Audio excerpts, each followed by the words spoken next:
Passages. I'm Drew, and I'm here with Jason and Tim, and we are rip-raring, ready to go. We've been preparing for this our entire lives. And so we're here tonight. For this episode? For this episode. Wow. For this moment, right now. Every episode has been prepared for a lifetime. There we go. I mean, I like that. Technically, we've been preparing for it for about 22 years, which is how long we've all been friends. Yeah. Well, Not our whole lives. I was told, I wasn't there, on the day I was born, my mother held me, and she raised me up toward the sun, and she said, "You shall do Passages, the podcast." And what's amazing about that is nobody knew what podcasts were back in that day. No, but Yeah, she was quite the soothsayer. it indeed has come true. Yes. That's right. Congrats. We're already We off got the some, rails. believe it or not, folks, we have some great segments for you tonight. All right. Are we ready to start with the first one? Let's start with the first one. Okay. So this is a segment that we are going to call Yay Sports. Yay! Yay, sports. Now, the reason, since this is the first time we've done a Yay Sports segment, we want to explain to our listeners where that title comes from. And this segment is named in honor of our great friend and technical advisor, Patrick Birch, because Patrick is not necessarily, Patrick played sports, but he's not the biggest fan of sports. And so often when we begin to talk about, football or basketball or whatever it might be, Patrick will chime in with a Yay Sports. Right. Just to have something to say in the conversation. So, And a caveat we to like that is he drained a 100-foot putt, or maybe further than that. Across the length of the basketball I'm court, glad you on a mentioned basketball that. court. Right, it was from inline to inline at Auburn University to win halftime, win right? a car. Yeah. and not only that, but there are many reasons that Patrick Birch is probably on my Mount Rushmore of people. Yeah. But Absolutely. one of them is because when he did that, he was featured in SportsCenter Top 10. And that immediately puts him in the stratosphere for me. He Right? doesn't Absolutely. even like sports. Right. And so every now and then, if I'm having a rough day or whatever, I will look up Patrick Birch, long putt, Yep. or Patrick Birch Auburn putt, and you can see him. And so if you think about that, folks, if you think about putting on a basketball court, that's impossible. If you think about Improbable, putting, right? maybe. You think about putting in a straight line. There's no friction. There's no, everything could go wrong. You're putting a golf ball on a flat, slick surface. And basically at the other end of the basketball court, there was a little mouse hole. Like a 3-inch opening. Absolutely. Like just same size as a hole in And golf. it never touched either side, No. just Went through clean. straight through, so it was Yay amazing. sports. So Yay Sports, that's what we're here for. And he would be absolutely embarrassed and will be embarrassed when he listens to this that we've been talking about. That's tonight. right. That's another reason he's on the Mount Rushmore of people in my book. Absolutely. So, Yay Sports. So, this segment, Drew actually sort of threw this idea out, and I'm going to take a shot at it. And what we want to talk about is some thoughts about NIL. And so, if you're not, necessarily into sports or into college sports, you may not know what NIL is. And so, NIL stands for name, image, and likeness. But basically, those three letters have sort of created an upheaval in college sports. So, like a lot of things, like a lot of ideas, it began with a pretty noble idea. And that is, why would so if I'm a college athlete, and so I've got a full scholarship, let's say to the University of Alabama. Let's talk about the most valuable possible scholarship, right? So to the University of Alabama, full ride. I mean, that's a valuable thing, right? We're all talking about sending our kids to college soon. I would like a full ride for Jonathan Layton. That'd be awesome. But these guys, so particularly college football players, college basketball players, they are engaging in a multi-billion-dollar business. And so those guys are getting a college scholarship, and if you value that out, it might be $50,000 a year, something of that nature. So in 4 years, I mean, it's a valuable thing that they're receiving, but not including the education. Absolutely, right. Not to mention the education, not to mention all the contacts that these guys would make in particular as being an athlete. So there's a lot of residual value here, but one of the problems that has existed in the past is you would say, so that guy that's the college athlete, he doesn't necessarily have any money on Friday night to go out and buy a pizza, yet the college is selling his jersey with his number and his last name on the back of it for $85 down at the university store, and he gets nothing from that. And that makes sense, right? And so there was this idea of, and the reason was you could not make any money off of your name, image, and likeness. Well, it played into the amateur athlete status. Right, sure did. And so, but the university was making big money off of that. Yep. And so, yeah, that makes sense. So this idea came along and Congress passed a law related to name, image, and likeness and said these young men and young ladies can go out and make money off their name, image, and likeness. So, one example I remember, Bo Nix, who was the quarterback at Auburn, had a deal with Milo's. And so this is sort of it in its purest form, right? They go out, they do some radio spots, they show up at a Milo's and sign some autographs, and they pay them a few $100 or a few $1,000 or whatever it might be for the use of their name, image, and likeness.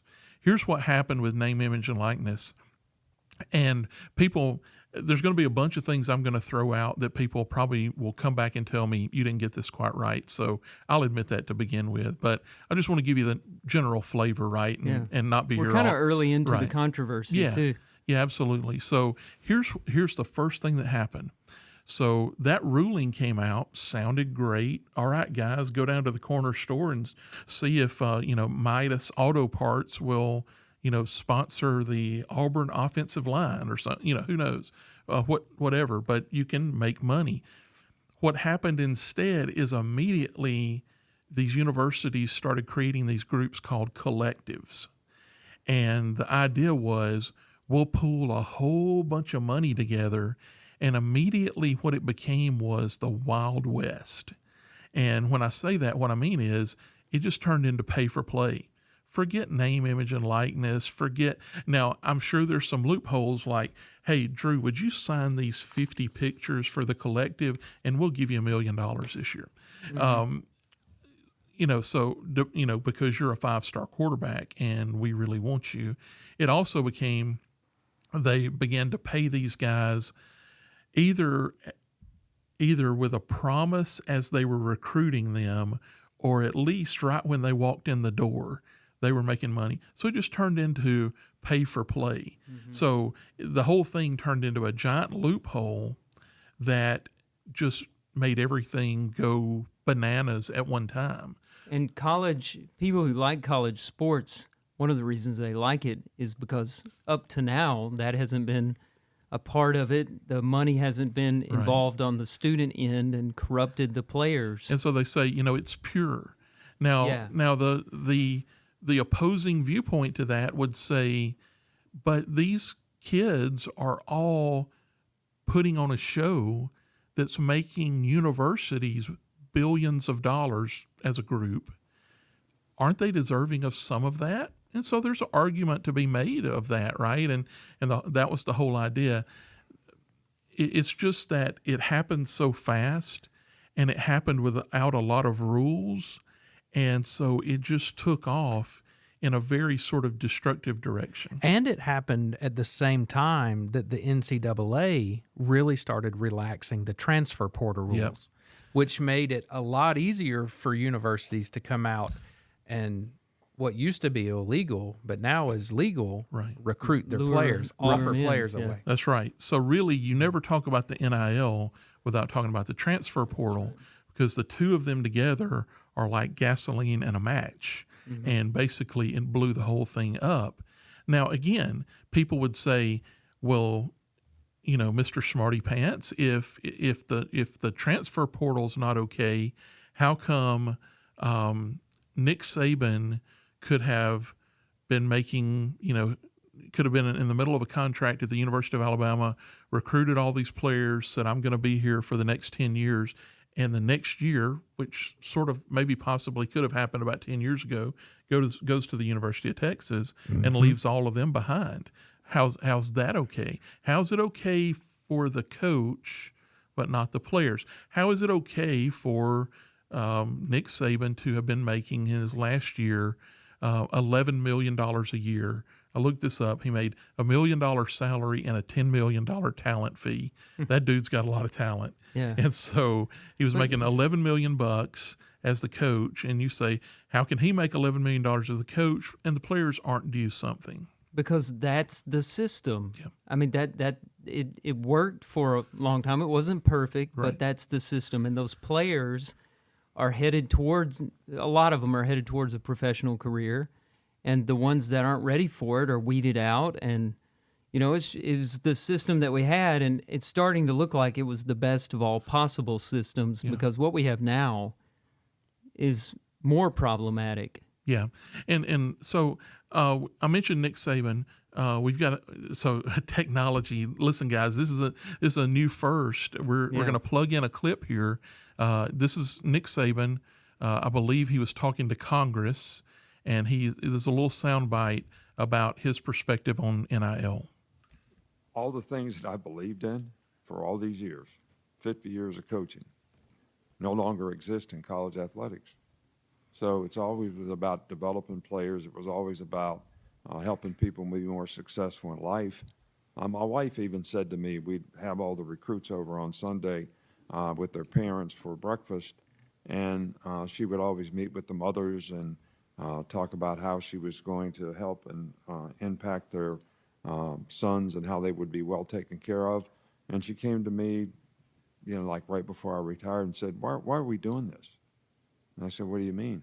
She said, all they care about is how much you're going to pay them. They don't care about how you're going to develop them, which is all what we've always done. So why are we doing this? Yeah. So you've listened to Saban more than me. Is he emotional there? Is he nervous? Well, do you hear that I think, in his voice? I think, for one thing, he doesn't speak in front of Congress every day. Right. So I think that brought a little bit of the nerves into it. So, I think there was a little bit of that. I think there was also some emotion in this too, because, in various places he said, here's why I retired. I didn't retire because of this. But on that clip, he said this was a major contributing factor. Mm-hmm. And so, he had gotten to the point where, people wanted to talk money. They wanted to talk. And listen, if that's the rule, who could blame a kid? So a guy like me at Georgia right now is, playing my position at about my skill level. He's making $500,000 a year. Where's mine? Right. And so that's what the free market breeds here. And that's sort of what we're in at this point when it comes to all of this. And so, all of us we all love the purity of college sports. Now, I keep saying this because it's not the simplest issue, because, people on the opposing view of that would say, what you're talking about is a system where all the players were just earning money for a select few. They were earning money for coaches, university presidents. They were building big buildings on the campus. They were increasing enrollment. They were building value into the schools, and they were getting basically nothing. They were getting a college education, which all of us feel is very valuable, but relatively speaking, they weren't able to partake in all the profits. Now, the only problem is with all this is it's about the most drastic change that could have possibly happened. And so, well, and they were getting more than that. They were getting a chance to play professional sports. I mean, right. Unless you're LeBron James, you don't go from high school to professional sports. And these guys would do however long they had to do in college before they went to the NFL. And that's exactly what Nick Saban was alluding to there.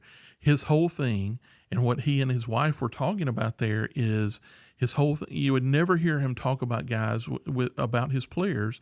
And listen, he's been criticized for those comments. I read something today that said it was a comment. It was not directly tied, but there was a question of whether he was speaking to Saban here. Mike Krzyzewski, the retired Duke coach, was basically saying, everybody needs to shut up about this and just figure out how to work in the new normal. And you know what? Saban was famous for that. And if he wasn't 72 years old, he probably would have been working on adjusting to how to win in the new normal. But this is such a radical change that, if I was 72 years old, I'd hang it up too, right? Because it's all so everything that he talked about there, building into people. And what he and Miss Terry were trying to do is, take care of these kids, help them grow up into men, prepare them for the NFL or prepare them for life. All of that implies a system where you have a group that generally stays together. It's the kind of thing that says, hey, as a freshman and a sophomore, you might not be getting much playing time. You might be sitting around, but we're going to build this into you. And these guys become juniors and seniors, and they excel. And all of a sudden, they're all-American, and they're making tens of millions of dollars in the NFL.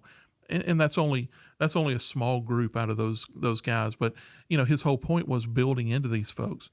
What this has turned into now, primarily because of the transfer portal, it's all combined together, because the transfer portal is also driven by the fact that somebody on the other end of that portal's got a big stack of money that all the haves, all of the colleges with a lot of money have a lot of money to give out, right?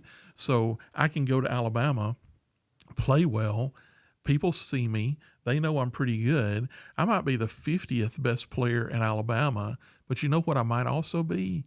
The 5th best player at South Carolina, and they might want to pay me a whole lot of money to come over and be part of their team. And so I jump in the portal, I go to South Carolina, and I make that money. But what's happening now is you've lost that cohesion he's talking about. It's not a group that you're building up. It's like you're trying to repair your class every year through bringing in new players and going out and getting 10 new guys out of the transfer portal. And so the whole game, the whole sport has changed. Now the question is, all the people that love the purity of college football, do they still love college football?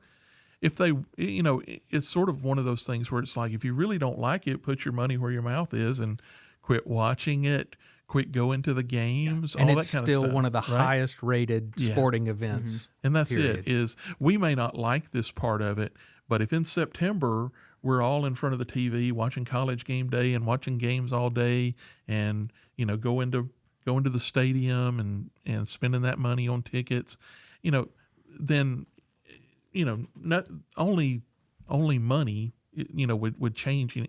Now, I do think that they're trying to maybe regulate this in some way, and that's the reason, one of the reasons Saban was talking to Congress is they're trying to figure out, how do you regulate this?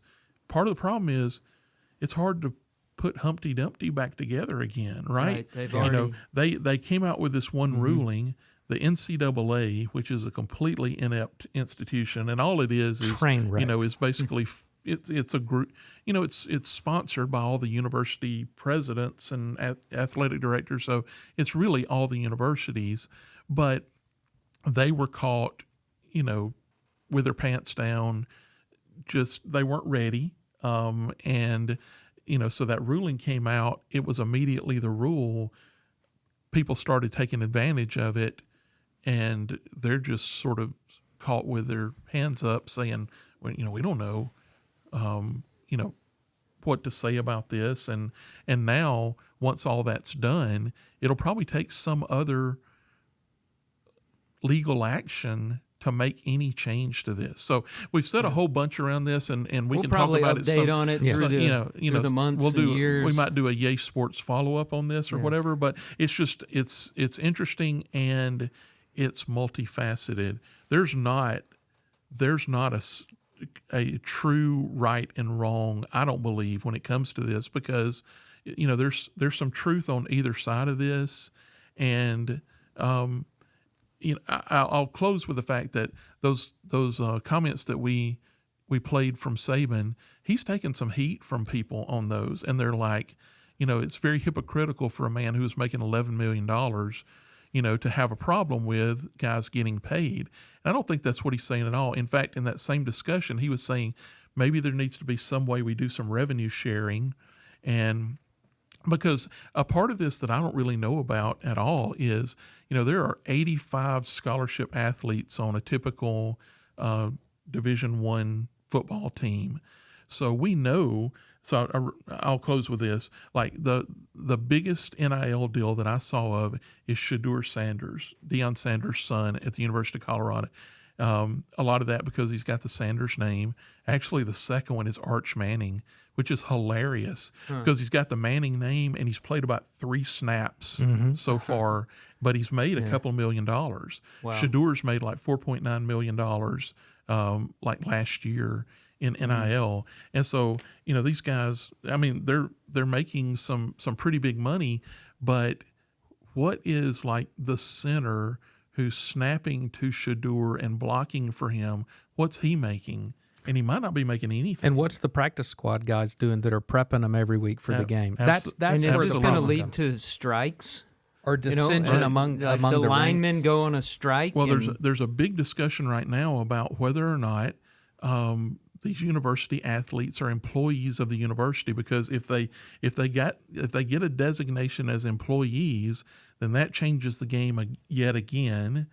So it's a mess. I think the two things you've said that really sum it all up for me is, number one, you started this with Congress passed a law. And we know when government gets involved in things, it always goes swimmingly well. And then the second thing you said is that Nick Saban is testifying before Congress so that they can try to figure out how to fix this again. So I have hope, because we know that when any government involves themselves in something, it's going to go well. Everything's going to be okay, folks. Yeah, don't worry about it. The government has it under control. We messed it up, but we'll fix it this time. Yeah, sure. Yeah, sure. Because that's worked so many times. Well, I'm going to take us into a different segment. So we've had a little seriousness. Let's lighten the mood up a little bit. I'm going to call this segment Critter Chronicles, unless someone can come up with a better name. Rocky.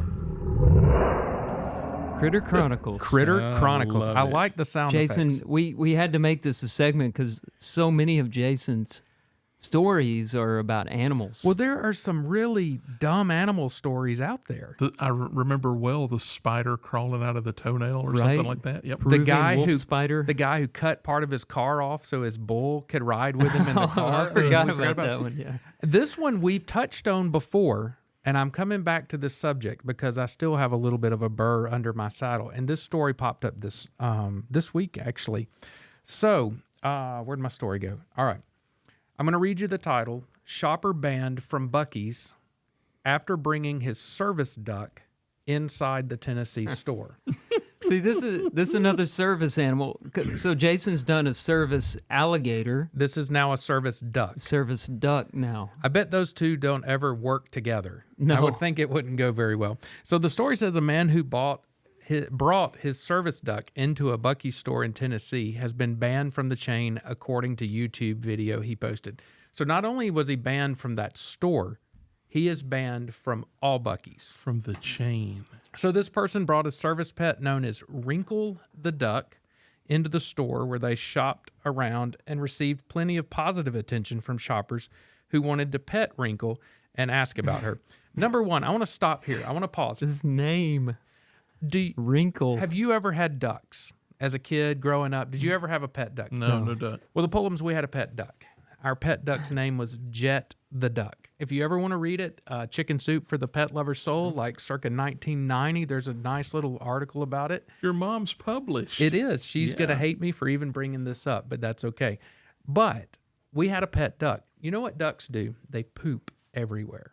I cannot imagine having a service duck walking around a Bucky's. That in and of You put a itself is diaper on it, and it'll be fine. you don't Are pet. you saying it was dropping duck nuggets? I think so. And I will tell you, Competing with the beaver nuggets. Exactly. you don't pet a duck, right? Ducks. I mean, I don't see you walking up and petting. Not Anyway, a service duck. Not a Those are service duck. working animals, They are. Jensen. Those are ducks Don't agree. pet the serving our service country. animal. That is true. That He's is at true. work. So, Wrinkle the duck, which is an awful name, remained inside a stroller for most of the visit, occasionally coming out to high five interested onlookers with her beak. Again, high five insinuates 5 fingers. You can't high five a No. beak. No. You got to have 2 hands. Nor does a duck attempt to high five you No. with their beak. They might attempt to bite you, and peck you. peck you, but not to high five you. The duck hates high fives to the beak. I just. But anyway, Also known as slapping it in the face, right? That's what a duck that would is know it as. that is. So after they entered the store, they were approached by an employee who told them that service dogs were the only animals allowed inside the store. She's a service duck, the owner responded. And they were allowed to continue on until a second employee told him pets are not allowed in here. He went on ahead and argued it was a service animal. They basically ultimately kicked them out of the store. Police were called. If you want to find a video, there's a video of it. To me, it was a publicity stunt. This guy's got a YouTube channel. I think a lot of it was that. Oh, So I have a business, and we've all seen in Walmart or Lowe's or other places, restaurants, people with their service animals.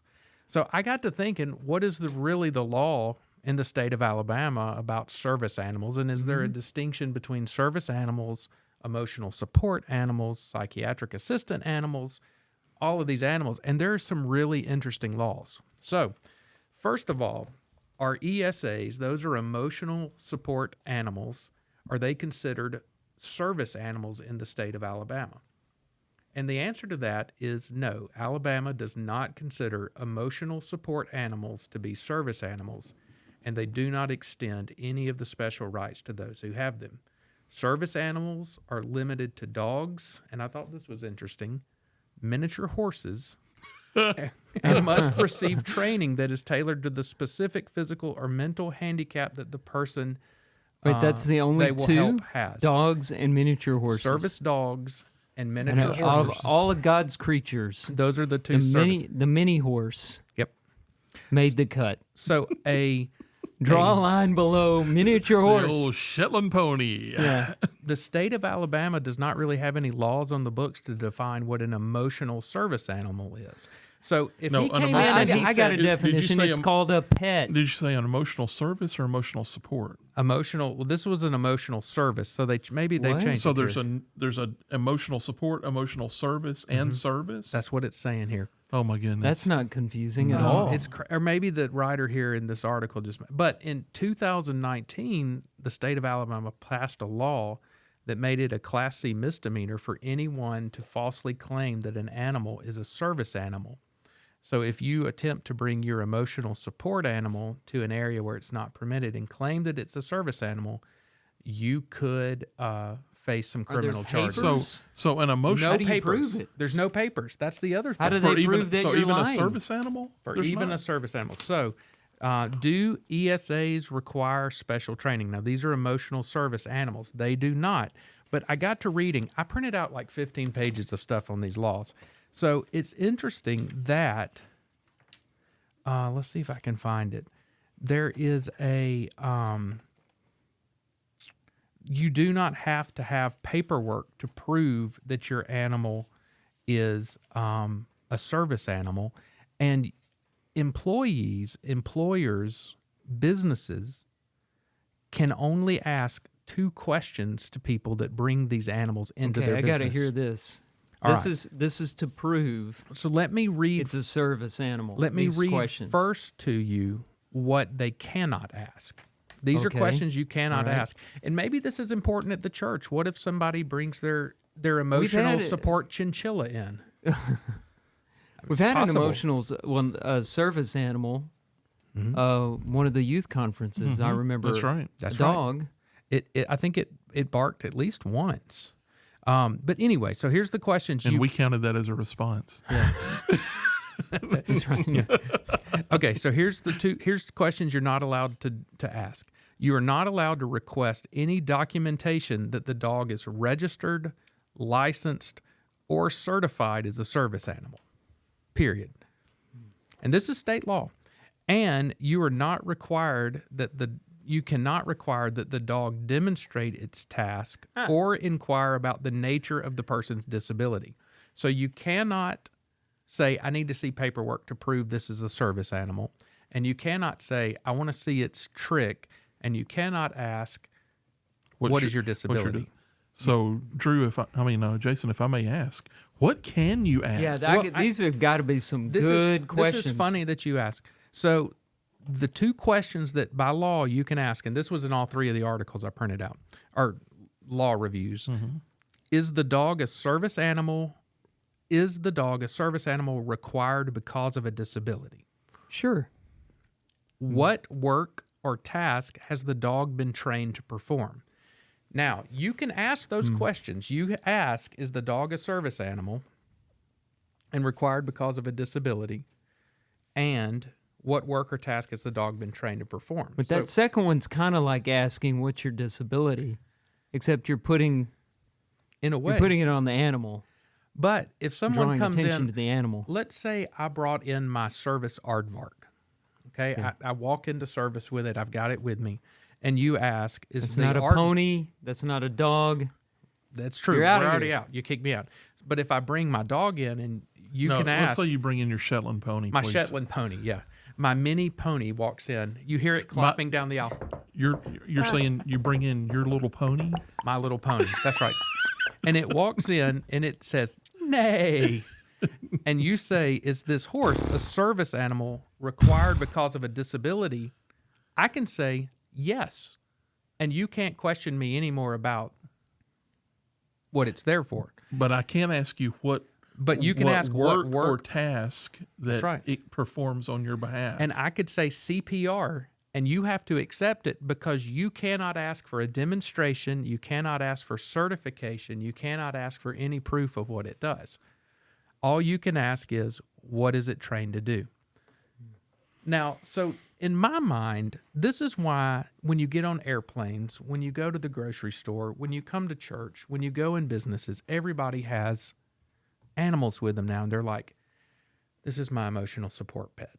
So now I know, from a legal standpoint, emotional support animals not considered service animals, so they don't get the same kind of respects.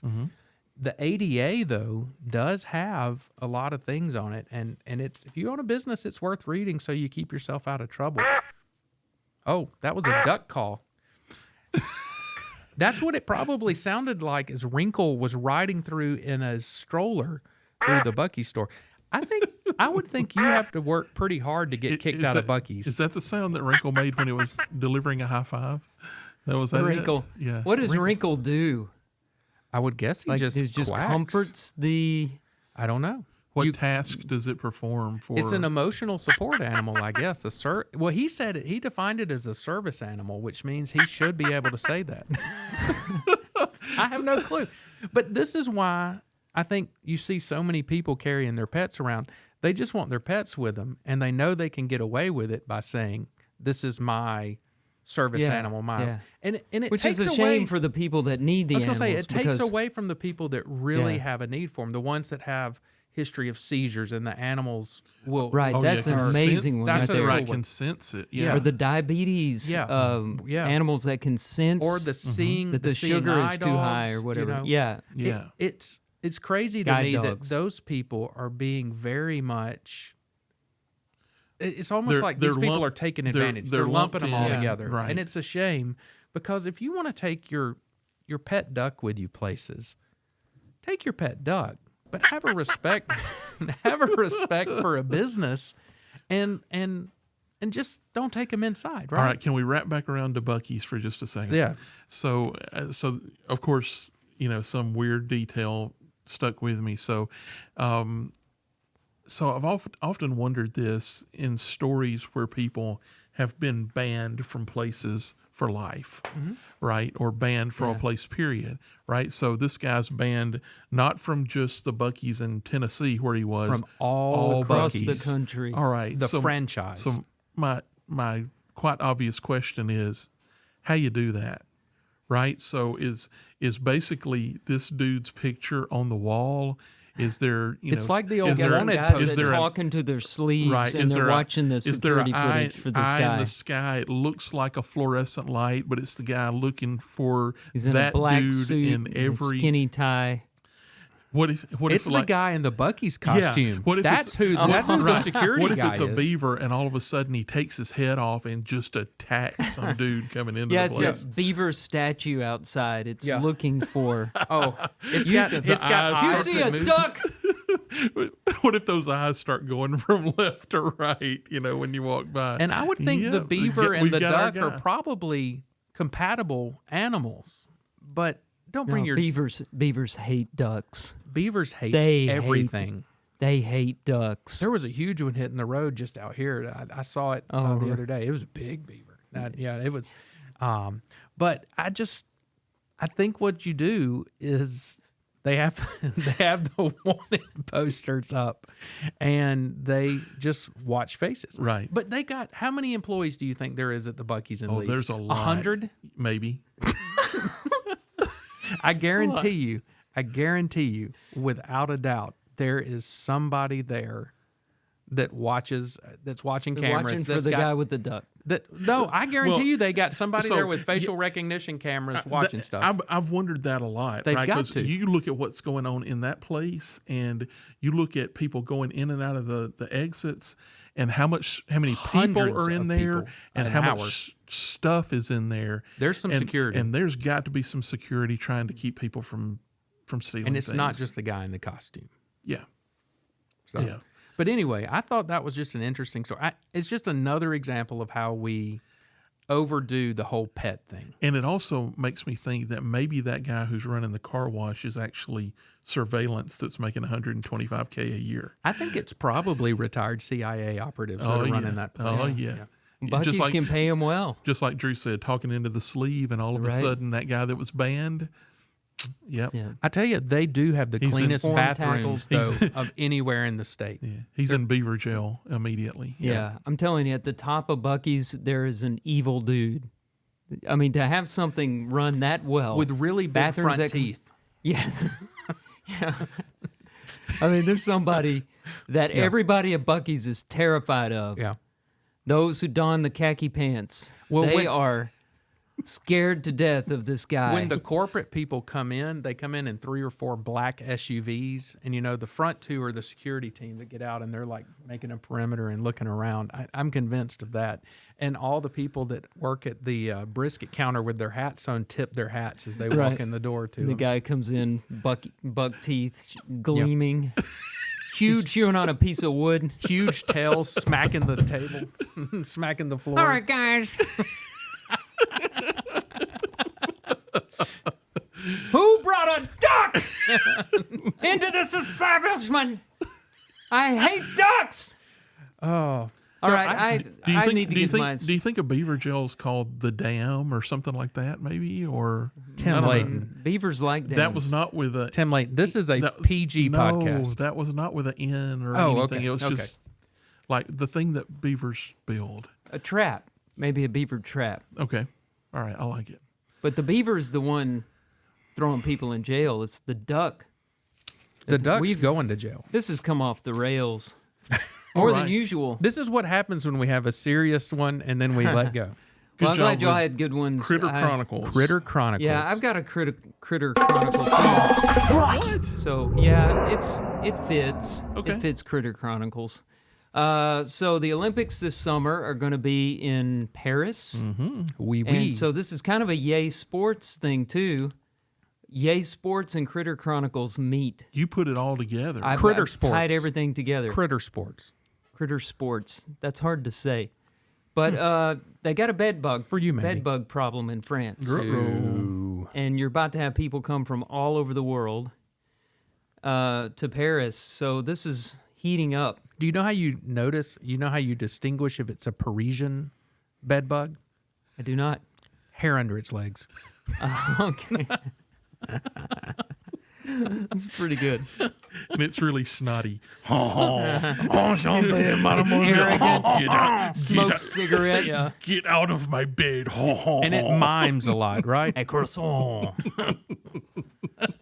And it surrenders immediately. Sorry. We like I to think call them freedom bugs. We're off the rails. I don't even know if I need to read the story now. Odds are you've heard it already and made you squirm just a little. Bed bugs are multiplying across France. Last year, there was a 65% increase in pest control visits, according to France's Union Chamber of Insect Control. A French agency also finds that roughly 1 in 10 French households reported a bed bug infestation between 2017 and 2022. Bed bugs are a nightmare anytime, but the issue is coming to a head as Paris, the most visited city in the world. That surprised me. I know shocking. I know it's a nice city and everything and a hot spot, but I would have thought Orlando or New York. I'm serious. There's a lot Los of Angeles, somewhere like that. New York City, maybe. Is slated to host the 2024 Summer Olympics and attract 15 million attendees. The surge of bed bugs in France occurred before Paris Fashion Week last October, which is when fashion commentator and influencer Malvika Shith got bitten. You gotta be careful with that name. I got out of bed and I saw some red bumps on my Malvika feet. did and what? And we continue. I got out of bed and I saw some red bumps on my feet and on my legs. These weren't swelling up, she explained. They were staying the same size, but they were even itchier than I've ever experienced. And a lot of our listeners now are starting to scratch because just the mere mention of bed bugs or something drives some people crazy. I've never had that. I hope I never, ever experience Me bed neither. bugs. But I've heard, I hear it's a nightmare. if you get them, it's really hard to get rid of them.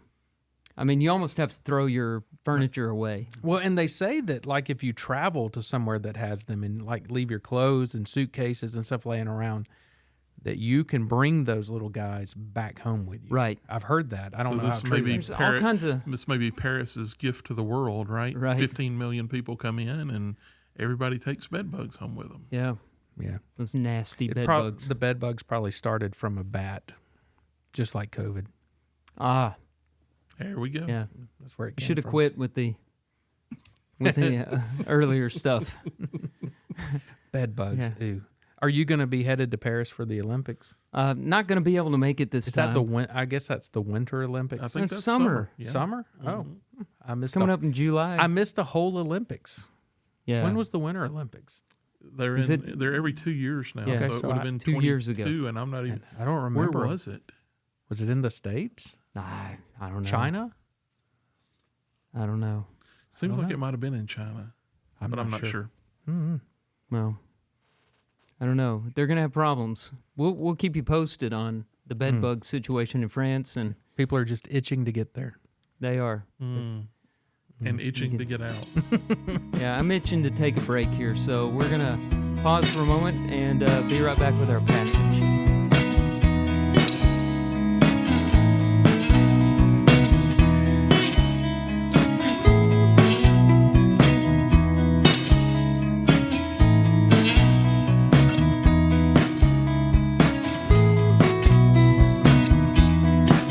We're back, and it's time for our passage.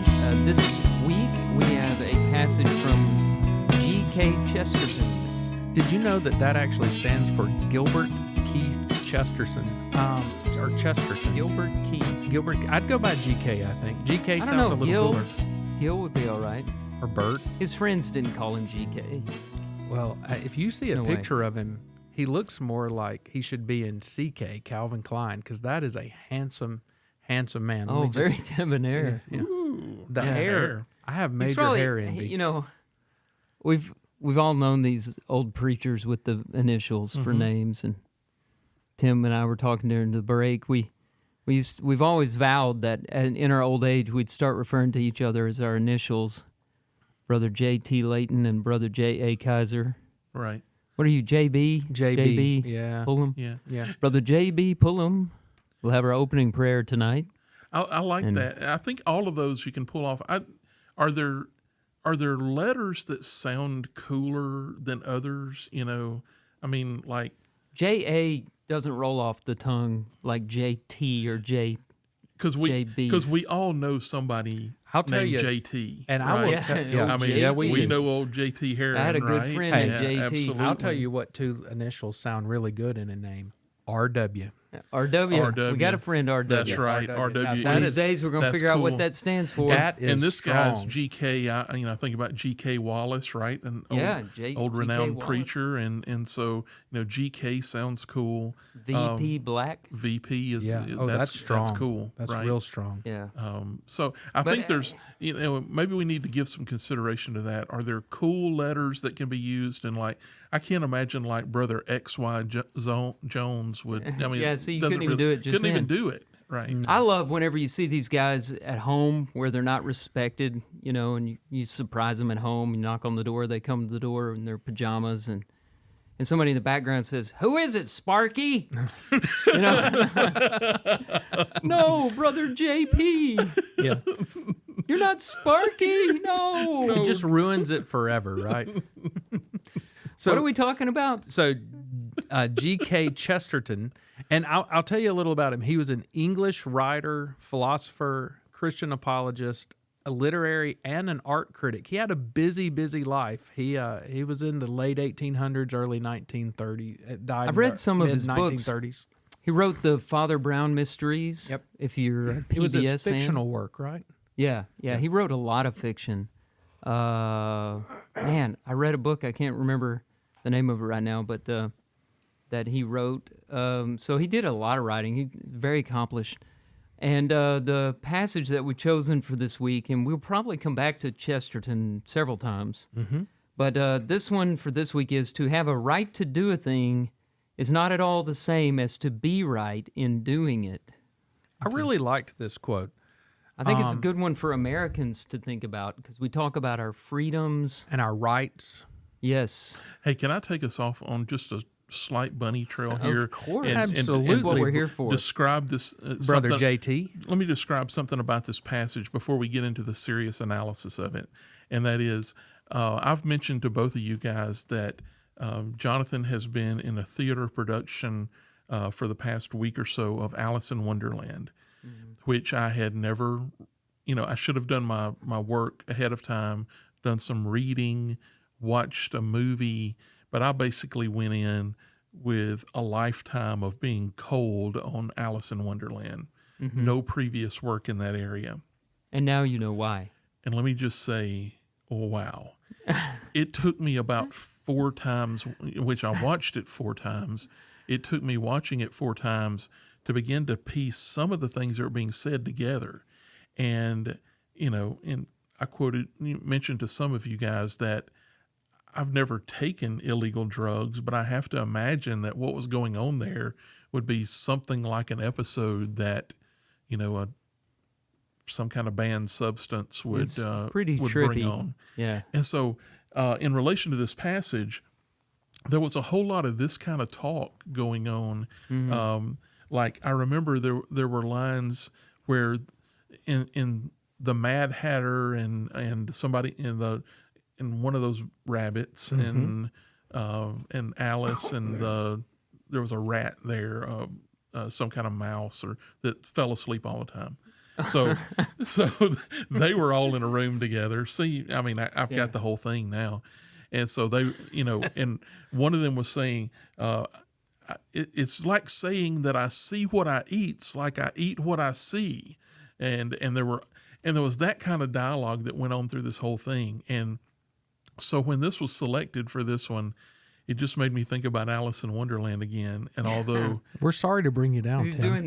doing that thing where you sound really smart by just switching the words around. and so it was like, I'm not sure I can piece this together any better than I did Alice in Wonderland, but I'll try. But that's what it made me think of, was the the wrapping Yeah. around of the words. Some people think they're upside down when they're really downside up. Oh yeah, and it was that kind of stuff, and it's like, I really don't even understand. I know you switched the words around, but what you said, I don't It's understand. meaningless. So I'm really excited to see if maybe y'all can help me interpret this into something that I can understand, because it'll be the first time in a week and a half. So. I do think there is understanding to be found Oh in yeah, this one. this is very All right. sensible. Okay. So I should have looked this up, but I may be a little inaccurate. Fact checkers can correct me if they want to, but there was a man who visited the United States early in history, 18th, maybe 19th century. Alex de Tocqueville.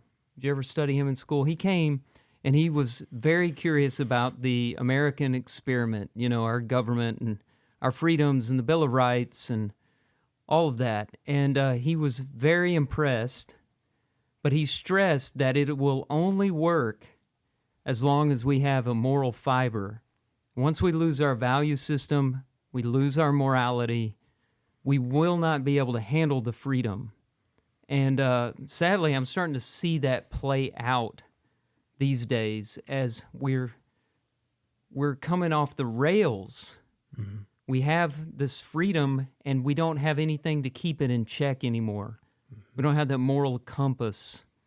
And the warnings that he issued, we're starting to see the fruit of them now. And if we keep going in this direction, we'll see it more and more and more. Well, some of the new laws that we have popped into head, and I say new, they've been around for decades now, but the first thing that I thought of when I read this was the whole concept of abortion. Abortion is a right. You have the right to make that choice in some of our states. But it is absolutely not the right thing to do. Mm-hmm. Just because you have the right, it doesn't mean that you're right in doing it. So it's saying that just because legally you have a right to do something, it does not necessarily mean that it's correct. That it's in some morally cases, to exercise your righteous rights to do is that. wrong. That's right. To use language that Tim likes. Put it the way Lewis Carroll would. Right. Sometimes to exercise your rights is wrong. And it's true. Christianity is not about rights. I'm not against rights. Human rights is very important, I think. But the Lord wants us to give up our rights and be humble. And humility is being willing to accept less than you deserve. And sacrifice is about giving up what is rightfully yours. And forgiveness is about accepting injustice for the sake of reconciliation. All these concepts are Christian concepts that it's not taking away rights, you're volunteering to give them up in love for another person. Yeah. And because I sort of told a silly story to get us started, I want to mention this quote again, just to sort of, because I want to ground us around this. To have a right to do a thing is not at all the same as to be right in doing it. So, I want to throw out a question and get some feedback from you guys, because I've heard this term used a lot in my lifetime, the idea of legislating morality. Yeah. Right. And whether or not we needed to legislate morality. And I think the statement that you just made about that we may have the rights to do some things, but just what this quote said, it's not the right thing to do. It's because there are laws of the land, but we live according to a higher law, right? Yes. And that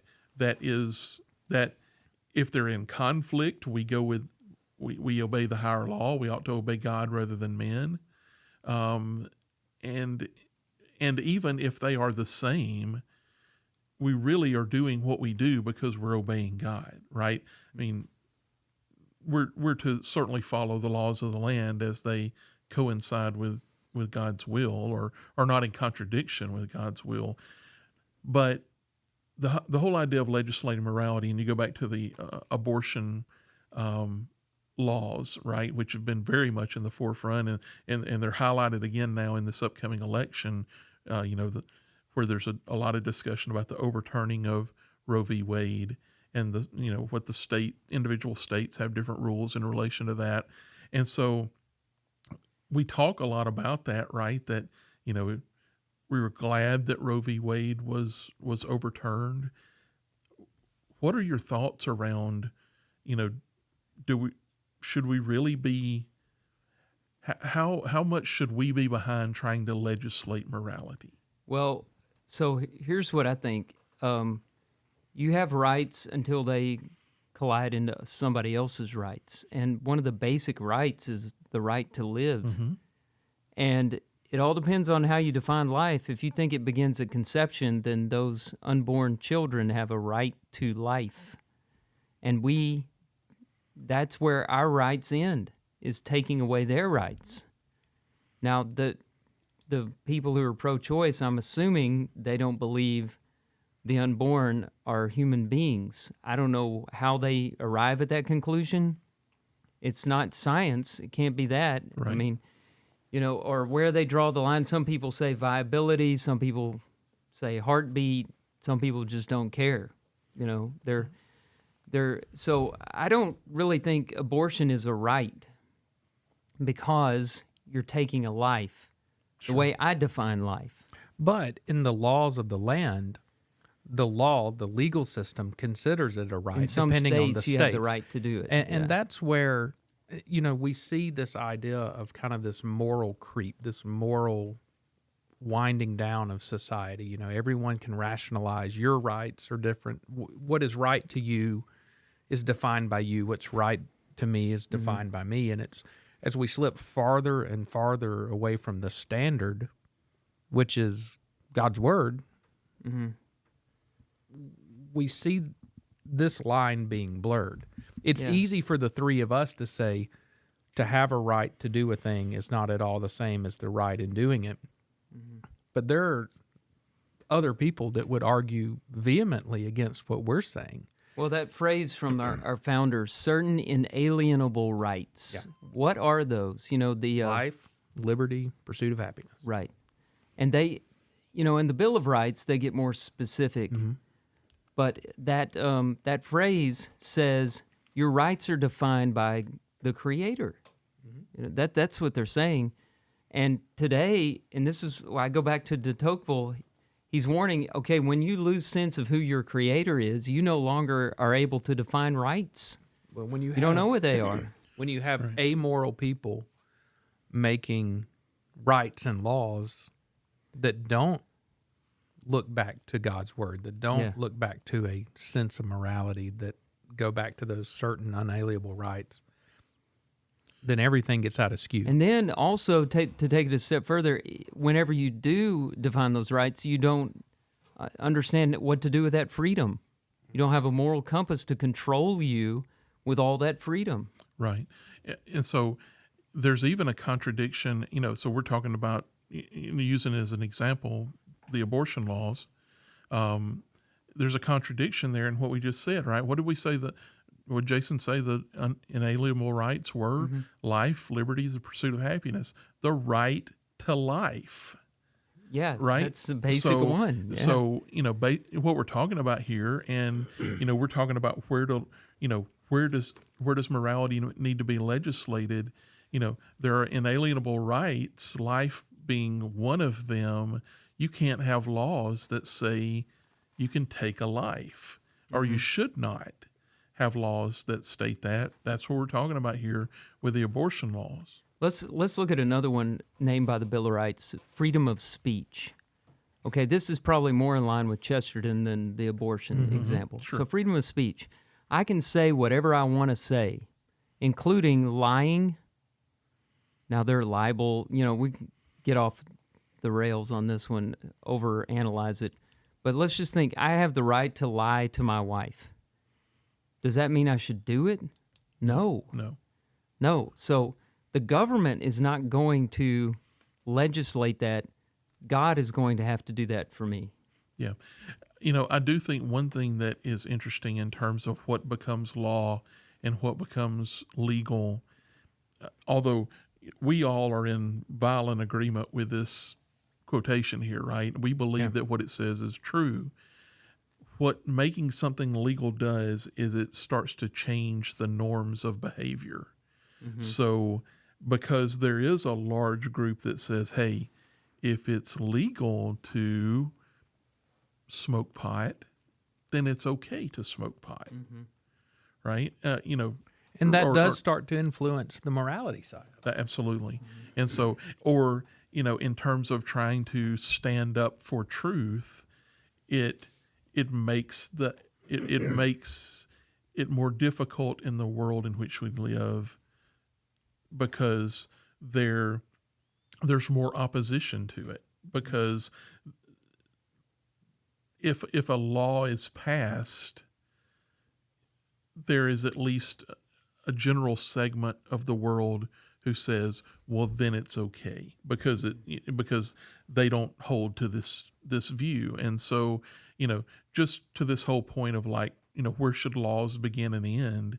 Well, when laws are passed that are bad laws about things that, and maybe it's in terms of making something legal that we would not do, it does change society's view of that thing and makes the pushback a greater task, to deal with. So, we've talked about that in terms of things like television shows, right? And just how the norms of behavior are changed. And one way that they're changed sometimes in society is something's made legal and then it's viewed in a different way than it was before. So Doesn't make it right, of course, but it does make the challenge different. a passage I thought of when I read this quote was in 1 Corinthians 10, where Paul, he's talking about some of the food stuff and meat sacrificed to idols. And in 10:23, he says, all things are lawful, but not all things are profitable. All things are lawful, but not all things edify. Let no one seek his own good, but that of his neighbor. And then he goes on to talk about eating meats that have been sacrificed to idols and how your conscience is going to play into that, and how if it's offending someone else, if it's causing problems somewhere. He goes into kind of this whole discussion, but I like that all things are lawful, but not all things are profitable. I Right. feel like that's saying a lot of what G.K. Chesterton is saying here. Yeah. We could talk about it in regards to marriage, same-sex marriage. I can live, even though I don't agree with same-sex marriage, I can live in a society where that's legal, because you have a right to be with whomever you please.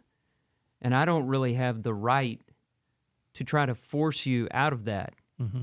But I want to have the right to be able to say what the Bible says about sexual ethics. Without you trying to force me to bend Right. to your thoughts. I'm not going to try to force you into any kind of behavior. Jesus didn't force anybody to follow him.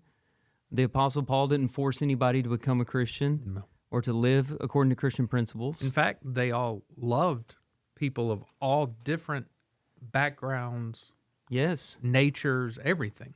right. And lived in the same society with them, did not infringe on their rights, but told them a different way.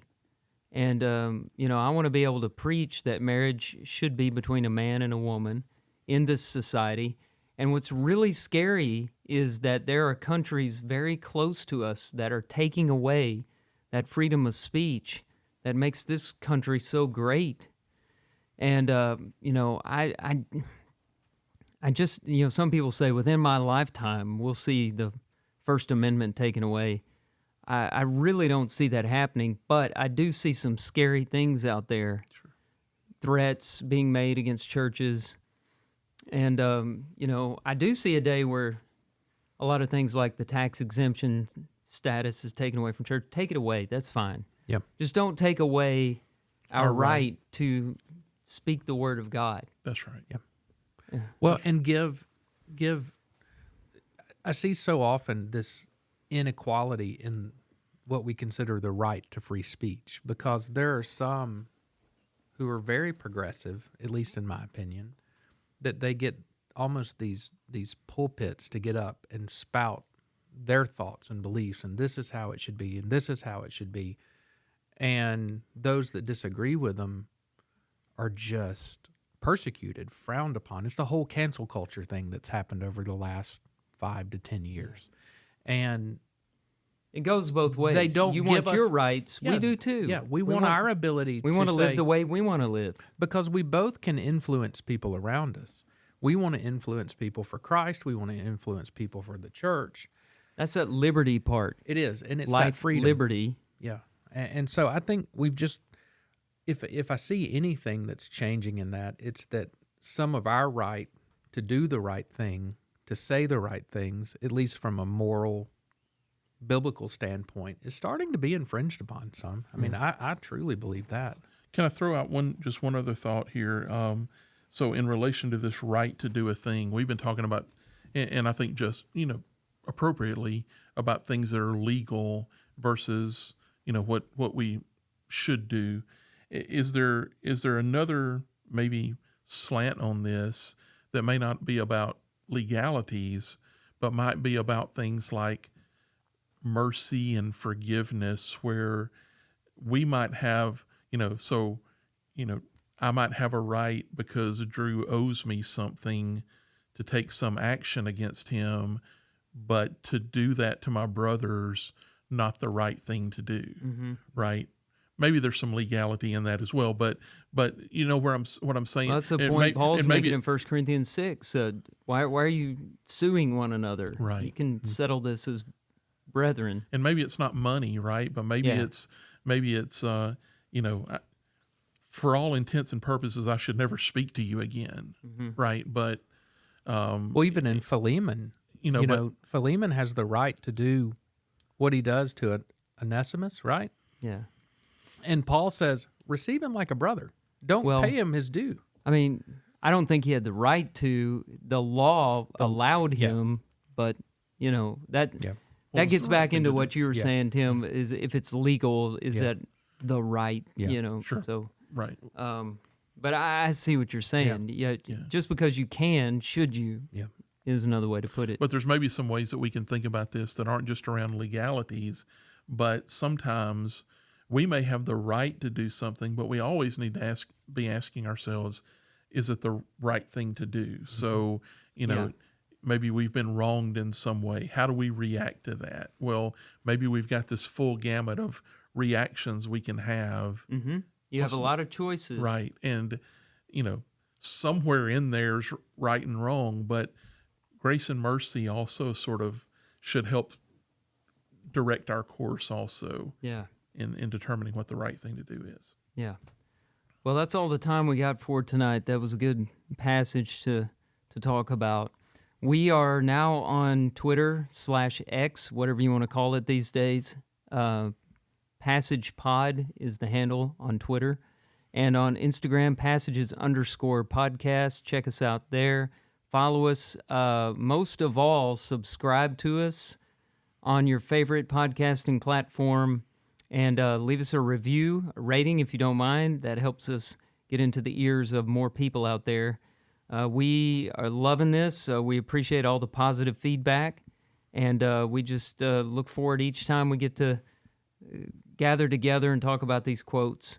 We are always open for suggestions. So hit us up and suggest a quotation for us to talk about on the next passage. If you don't have them, we've got a stockpile we're anxious to get to. So stay tuned. We'll always have more to talk about. And we'll see you next time on Passage.